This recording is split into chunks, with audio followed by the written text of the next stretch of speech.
नमस्कार, सी न्यूज भारत में आप सभी का स्वागत है। दिल्ली विधानसभा चुनाव की तस्वीर अब लगभग साफ हो चुकी है। भारतीय जनता पार्टी दिल्ली में सरकार बनाने जा रही है। बीजेपी 47 सीटों पर आगे चल रही है।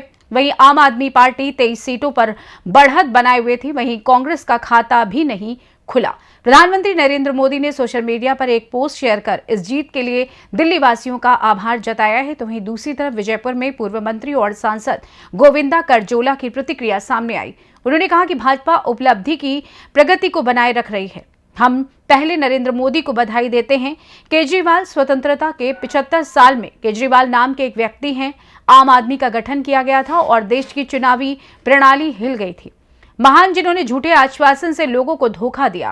केजरीवाल गद्दार हैं। वो संविधान का एक गद्दार है जो जेल में बैठता है और इस्तीफा नहीं देता है। वहीं करजोला का आगे क्या कुछ कहना है, देखिए हमारी इस खास रिपोर्ट में।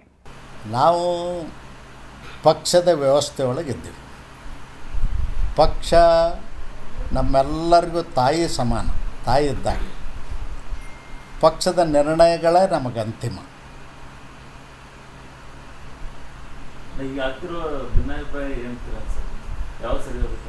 ಎಲ್ಲ ಪಕ್ಷಗಳಲ್ಲೂ ಇರ್ತದೆ, ಹಾಗೆ ನಮ್ಮ ಪಕ್ಷದಲ್ಲೂ ಅದ, ಇಲ್ಲ ಅಂತ ನಾನು ಹೇಳೋದಿಲ್ಲ. ಅದನ್ನು ಸರಿ ಮಾಡ್ತಕ್ಕಂಥ ಕೆಲಸ ನಮ್ಮ ದೆಹಲಿ ನಾಯಕರು ಕೆಲವೇ ದಿನಗಳಲ್ಲಿ ಮಾಡ್ತಾರೆ.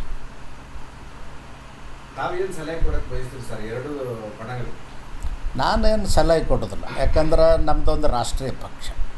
ನಮ್ಮ ರಾಷ್ಟ್ರೀಯ ಪಕ್ಷಕ್ಕೆ ತನ್ನದೇ ಆದಂಥ ಜವಾಬ್ದಾರಿ ಇದೆ. ನಮ್ಮ ಪಕ್ಷಕ್ಕೊಂದು ಸಂವಿಧಾನ ಇದೆ. ನಮ್ಮ ಪ್ರಕ್ರಿಯೆಗಳೆಲ್ಲವೂ ಕೂಡ ರಾಷ್ಟ್ರೀಯ ಅಧ್ಯಕ್ಷರು ಹಿಡಿದು ಮಂಡಲ ಅಧ್ಯಕ್ಷರವರೆಗೂ ನಮ್ಮ ಪಕ್ಷದ ಸಂವಿಧಾನ ಪ್ರಕಾರನೇ ಆಯ್ಕೆ ಪ್ರಕ್ರಿಯೆಗಳು ನಡೀತದೆ. ಆ ಪ್ರಕ್ರಿಯೆಯನ್ನು ಪೂರ್ಣಗೊಳಿಸ್ತಕ್ಕಂಥ ಜವಾಬ್ದಾರಿ ನಮ್ಮ ಕೇಂದ್ರದ ನಾಯಕರು ಮಾಡ್ತಾರೆ. ಈಗಾಗಲೇ ಪ್ರಾರಂಭ ಮಾಡಿದ್ದಾರೆ, ಖಂಡಿತವಾಗಿಯೂ ಮಾಡ್ತಾರೆ. ದೆಹಲಿಯ ಚುನಾವಣೆ ಫಲಿತಾಂಶ ಘೋಷಣೆ ಆಗಿದೆ. 2/3 ಮೆಜಾರಿಟಿಯಷ್ಟು ಬಹುಮತವನ್ನು ಸಾಧಿಸ್ತಕ್ಕಂಥ ದಾಪುಗಾಲನ್ನು ಭಾರತೀಯ ಜನತಾ ಪಕ್ಷದ ಅಭ್ಯರ್ಥಿಗಳು ಆಯ್ಕೆ ಆಗಿದ್ದಾರೆ. ನಾವು ಮೊಟ್ಟ ಮೊದಲಿಗೆ ಈ ದೇಶದ ಪ್ರಧಾನಮಂತ್ರಿಗಳಾಗಿರ್ತಕ್ಕಂಥ ನರೇಂದ್ರ ಮೋದಿಜಿಯವರಿಗೆ ಅಭಿನಂದನೆಗಳನ್ನು ಸಲ್ಲಿಸ್ತೀನಿ. ಅವರ ನಾಯಕತ್ವದಲ್ಲಿ ಸುಮಾರು 11 ವರ್ಷಗಳ ಕಾಲ ಈ ದೇಶದ ಪ್ರಧಾನಮಂತ್ರಿಯಾಗಿ ಅತ್ಯುತ್ತಮ ಆಡಳಿತವನ್ನು ಮಾಡಿದ್ದರ ಪರಿಣಾಮ ಇವತ್ತು ದೆಹಲಿಯಲ್ಲಿ ಭಾರತೀಯ ಜನತಾ ಪಕ್ಷ ಅಧಿಕಾರಕ್ಕೆ ಬರ್ತಾಯಿದೆ. ಸ್ವಾತಂತ್ರ್ಯ ಬಂದು 75 ವರ್ಷದ ಇತಿಹಾಸದಲ್ಲಿ ಕೇಜ್ರಿವಾಲ ಅಂತಕ್ಕಂಥ ಒಬ್ಬ ವ್ಯಕ್ತಿ ಆಮ್ ಆದ್ಮಿ ಪಕ್ಷ ಅಂತೇಳಿ ಹುಟ್ಟು ಹಾಕಿ ದೇಶದ ಚುನಾವಣೆ ವ್ಯವಸ್ಥೆಯನ್ನೇ ಬುಡ್ಮೋಲ್ ಮಾಡಿರ್ತಕ್ಕಂಥವ್ರು.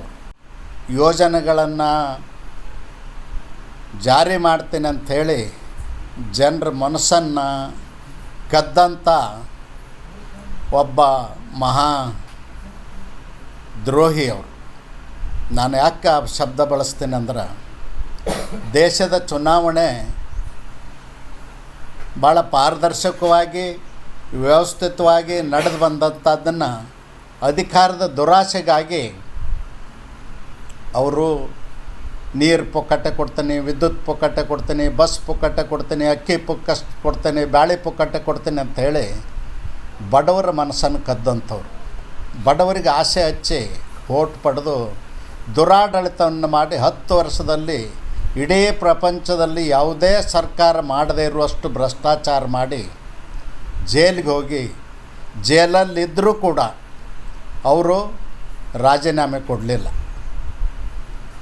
ಸಂವಿಧಾನದ ಆಶಯಕ್ಕೆ ಅನುಗುಣವಾಗಿ ರಾಜೀನಾಮೆ ಕೊಟ್ಟು ಅವರು ಜೈಲಿಗೆ ಹೋಗಬೇಕಾಗಿತ್ತು ಶಿಕ್ಷೆ ಘೋಷಣೆ ಆದಾಗ. ಆದರೆ ಅದನ್ನು ಮಾಡಲಿಲ್ಲ. ಅವರು ಲಜ್ಜೆಗೆಟ್ಟು ಜೈಲಿನಲ್ಲೇ ಕೂತು ಆಡಳಿತ ಮಾಡ್ತೀನಿ ಅಂಥೇಳಿ ಮಾಡಿದಂಥ ಒಬ್ಬ ಸಂವಿಧಾನದ ದ್ರೋಹಿ ಅವರು. ಇವತ್ತು ಜನ ಅವರಿಗೆ ಸರಿಯಾದಂಥ ಪಾಠವನ್ನು ಕಲಿಸಿದ್ದಾರೆ. ನಾವು ಜನನೂ ಅರ್ಥ ಮಾಡ್ಕೊಳ್ಬೇಕು. ದೆಹಲಿ ಸರ್ಕಾರ ಅಂದರೆ, ಕೇಂದ್ರಾಡಳಿತ ಪ್ರದೇಶ ಅಂದರೆ ಒಂದು ಮಹಾನಗರ ಪಾಲಿಕೆ. ಅದು ಮಹಾನಗರ ಪಾಲಿಕೆಯ ವ್ಯಾಪ್ತಿಯಲ್ಲಿ ಆಡಳಿತ. ಅಲ್ಲಿ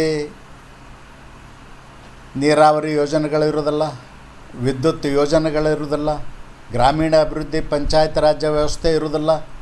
ಯಾವುದೇ ಜವಾಬ್ದಾರಿ ಇಲ್ಲದೇ ಅತಿ ಹೆಚ್ಚು ಅಂದ್ರೆ ಮಧ್ಯಮವರ್ತಿಗಳಿರ್ತಕ್ಕಂಥ ಊರದು, ಮಧ್ಯಮ ವರ್ಗದ ಆದಾಯ ಜನ ಇರ್ತಕ್ಕಂಥ ಊರದು. ಅಲ್ಲಿ ಹೆಚ್ಚು ಟ್ಯಾಕ್ಸ್ ಬರ್ತದೆ, ಆದಾಯ ಬರ್ತದೆ ಸರ್ಕಾರಕ್ಕೆ. ಅದನ್ನು ತಗೊಂಡು ದೆಹಲಿಯ ಸುಧಾರಣೆ ಮಾಡಬೇಕಾಗಿತ್ತು. ಅಲ್ಲಿ ಓಡಾಡುವಂಥ ಪರಿಸ್ಥಿತಿ ಇಲ್ಲ. ನಾನು ಒಂದು ಕ್ಷೇತ್ರಕ್ಕೆ ನನಗೂ ಹಾಕಿದ್ರು, ಚುನಾವಣೆ ಪ್ರಚಾರಕ್ಕೆ ಹೋಗಿದ್ದೆ. ಓಡಾಡುವಂಥ ಪರಿಸ್ಥಿತಿ ಇಲ್ಲ. ಬಡಬಗ್ಗರು ರಸ್ತೆ ಮೇಲೆ ಇದ್ದಾರೆ. ಎಂಥ ಕೆಟ್ಟ ಪರಿಸ್ಥಿತಿ ಅಂದ್ರೆ ಅವ್ರಿಗೆ ಮನೆ ಮಠಗಳನ್ನ ನಿರ್ಮಾಣ ಮಾಡಿಕೊಡ್ಬೇಕಾಗಿತ್ತು, ಶಾಲೆ ಕಾಲೇಜುಗಳನ್ನ ಮಾಡಬೇಕಾಗಿತ್ತು. ಯಾವುದನ್ನೂ ಮಾಡದೇ ಸರ್ಕಾರದ ಖಜಾನೆ ಒಳಗಿನ ಹಣವನ್ನು ಹಗಲ ದರೋಡೆ ಮಾಡ್ದಂಗೆ ಮಾಡಿ ಜನರಿಗೆ ಹಂಚಿ ಓಟ್ ಹಾಕ್ಸ್ಕೊಂಡಂಥ ಒಬ್ಬ ದೇಶ ಕಂಡಂಥ ಒಬ್ಬ ಹೀನ ಮನಸ್ಥಿತಿನ ರಾಜಕಾರಣಿ ಅವರು. ಅದಕ್ಕೆ ನಾನು ಈ ಸಂದರ್ಭದಲ್ಲಿ ಇಷ್ಟ ಹೇಳಲಿಕ್ಕೆ ಬಯಸ್ತೇನೆ, ಇವತ್ತು ದೇಶದ ಜನ ಜಾಗೃತರಾಗಿ ಅವರಿಗೆ ಪಾಠವನ್ನು ಕಲಿಸ್ತಕ್ಕಂಥ ಕೆಲಸ ಮಾಡಿದ್ದಾರೆ. ಮತ್ತು ದೇಶಕ್ಕೊಂದು ಕೆಟ್ಟ ಪರಿಸ್ಥಿತಿಯನ್ನು ತಂದು ಒಡ್ಡಿದವರು. ಯಾಕಂದ್ರೆ ಕೇಜ್ರಿವಾಲ ಪುಕ್ಕಟ್ಟು ಕೊಟ್ಟು ದೆಹಲಿಯಲ್ಲಿ ಗೆದ್ದರು, ಕೇಜ್ರಿವಾಲ ಪುಕ್ಕಟ್ಟು ಕೊಟ್ಟು ಪಂಜಾಬ್ದಲ್ಲಿ ಗೆದ್ದರು, ಕರ್ನಾಟಕದಲ್ಲಿಯೂ ಕೂಡ ಕಾಂಗ್ರೆಸ್ನವ್ರನ್ನ ಅನುಸರಿಸ್ಕೊಂಡು ಹೋಗಿ ಅವರು ಪುಕ್ಕಟ್ಟು ಕೊಡ್ತೀವಿ ಅಂತ ಹೇಳಿ ಪುಕ್ಕಟ್ಟು ಕೊಟ್ಟು ಗೆದ್ದಿರ್ತಕ್ಕಂಥದ್ದು ಇದೊಂದು ಕೆಟ್ಟ ಸಂಪ್ರದಾಯ. ಈ ಸಂಪ್ರದಾಯಕ್ಕೆ ತಿಲಾಂಜಲಿ ಹಾಡಬೇಕಾಗ್ತದೆ. ಹೆಂಗೆ ನಮ್ಮ ಪೂರ್ವಜರು ಪಾರದರ್ಶಕವಾಗಿ 1952ರಿಂದ ಚುನಾವಣೆಗಳನ್ನ ಮಾಡಿದ್ದಾರೆ, ಆ ರೀತಿ ಚುನಾವಣೆಗಳು ನಡಿಬೇಕು ಅನ್ನೋದು ಜನರ ಆಶಯ ಅಂತಕ್ಕಂಥದ್ದು ದೆಹಲಿ ಚುನಾವಣೆ ಮೂಲಕ ಇವತ್ತು ಸಾಬೀತಾಗಿದೆ. जाहिर है दिल्ली में भाजपा की सरकार बन रही है। पार्टी 27 साल बाद वापसी कर रही है, जो अपने आप में काफी खास है। वहीं इस बार केजरीवाल का फ्री वाला फंडा नहीं चल पाया। यही कारण है कि आपको बुरी तरीके की हार नसीब हुई।